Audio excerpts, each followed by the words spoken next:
नमस्कार, जय हिंद। मैं मोहन पाठक और आज बात करने वाले हैं हम बिहार में जो शिक्षक भर्ती हो रही है उसमें बीएड वालों को अलाउ किया गया है। और जब बीएड वालों को अलाउ किया गया है तो उसके बाद वहाँ के जो डीएलएड के छात्र थे वो सभी के सभी सुप्रीम कोर्ट में एक याचिका दायर किए हुए थे और उस याचिका की जो सुनवाई थी वो हो चुकी है। एक सुनवाई हो चुकी है और उस सुनवाई में कहा क्या गया है, जो सुप्रीम कोर्ट के न्यायाधीश महोदय थे उन्होंने लगभग अब आपके एग्ज़ाम से बाद की एक डेट दी हुई है 28 अगस्त के।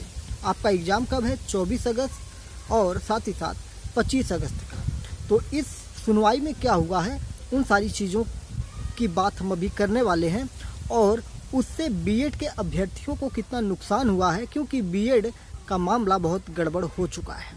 क्योंकि इससे पहले अगर हम थोड़ा सा पीछे जाएंगे तो राजस्थान में बीएड को बाहर कर दिया गया है और भी उत्तर प्रदेश की बात करें तो बीएड और बीटीसी की लड़ाई की वजह से यहाँ पे कोई भर्ती ही नहीं आ रही है। साथ ही साथ शिक्षा आयोग की जो बात हो रही थी उसका भी गठन अभी पूर्ण रूप से नहीं किया गया है, हालांकि उसको मंजूरी मंत्रालय से प्राप्त हो चुकी है।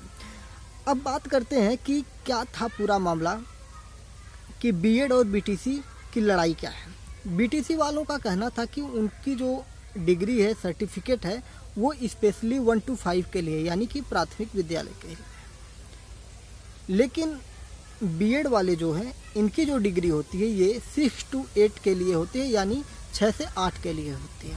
अब बीएड वाले क्या कहते हैं कि बीएड जो है 1 से लेके हर क्लास तक के लिए एलिजिबल होगा, यानी कि सभी के लिए। तो ये बीएड वाले भी कहते हैं। साथ ही साथ एनसीटीई की एक गाइडलाइन आई थी, उस गाइडलाइन की वजह से ये पूरा मामला आया था।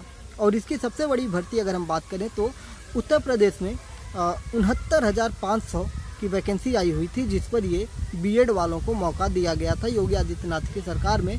और उसमें बहुत सारे बीएड वाले इस समय काम भी कर रहे हैं अध्यापक के तौर पर। जितने भी पुराने बीएड के बचे खुचे लोग थे सब उसमें हो गए, क्योंकि बहुत ही बड़ी वैकेंसी थी और बीएड वालों को उसमें काफ़ी लाभ मिला। क्योंकि एसएसटी जो होती है अक्सर बीएड वाले यूज करते हैं पढ़ने के लिए, और जो उसमें मानक था उसमें बीएड के हिसाब से ही था।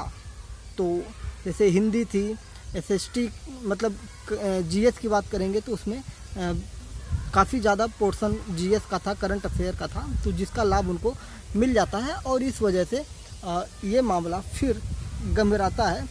और बीएड बीटीसी की बात करें तो बीटीसी जो होती है ये 2 वर्षीय कार्यक्रम होता है और स्पेशली इसे बेसिक टीचर सर्टिफिकेट कहा जाता है। उसी को डीएलएड जो होता है, एलिमेंट्री सर्टिफिकेट होता है, डीएलएड जो होता है।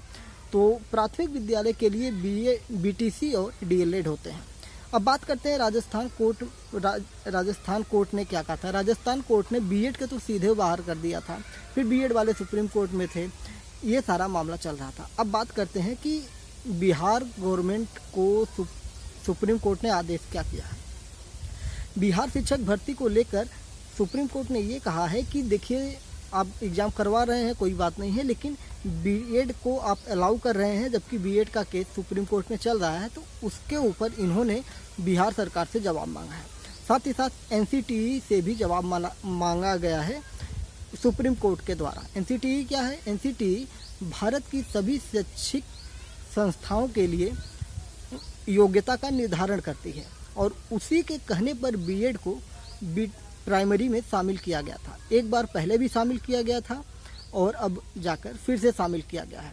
तो ये मामला फिर से तूल पकड़ चुका है, लेकिन इसका निस्तारण अभी तक नहीं हो चुका है। निस्तारण की बात करेंगे तो बीएड और बीटीसी का जो मामला सुप्रीम कोर्ट में चल रहा था उसका फैसला हो चुका है, लेकिन उसके फैसले में क्या कहा गया है ये अभी तक सरकार द्वारा बताया नहीं गया है, क्योंकि उसके जो जज होते हैं वो आते ही नहीं है टाइम पे। कोई आता है तो कोई नहीं आता है, तो जिसकी वजह से वो लंबित मामला चल रहा है। तो उम्मीद है कि आपको ये चीज़ें समझ में आई होंगी।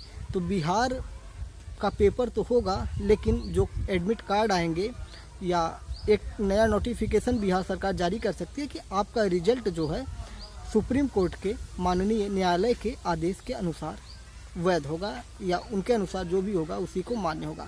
जिस प्रकार से उत्तर प्रदेश में आपने देखा होगा कि यूपीटीटी का एग्ज़ाम हुआ था और रिजल्ट आया था, उसी रिजल्ट में बीएड को इसी तरह से एक लाइन में नोट करके लिखा गया है कि आपका रिजल्ट जो है सुप्रीम कोर्ट के अधीन होगा तो ये सारी चीज़ें आपकी हो जाएंगी। तो उम्मीद है कि आपको अब चीज़ें समझ में आ गई होगी कि बिहार सरकार में जो भर्ती चल रही है करीब 80,000 के 79,000 है, तो उसमें अब ये मामला गंभीरा चुका है। वैसे भी बिहार सरकार में 50% आरक्षण महिलाओं को दिया गया है, तो महिलाओं के लिए बहुत ही अच्छा चांस है कि वो वहाँ पे जॉब प्राप्त कर सकती हैं। बाकी पुरुषों की क्या है, पुरुषों की लंका लगी हुई है और मेहनत करेंगे तो उनको भी जॉब मिल जाएगी। जय हिंद, नमस्कार, भारत माता की जय। चैनल पर नए हैं तो चैनल को सब्सक्राइब करके डेली अपडेट्स के लिए जुड़ सकते हैं।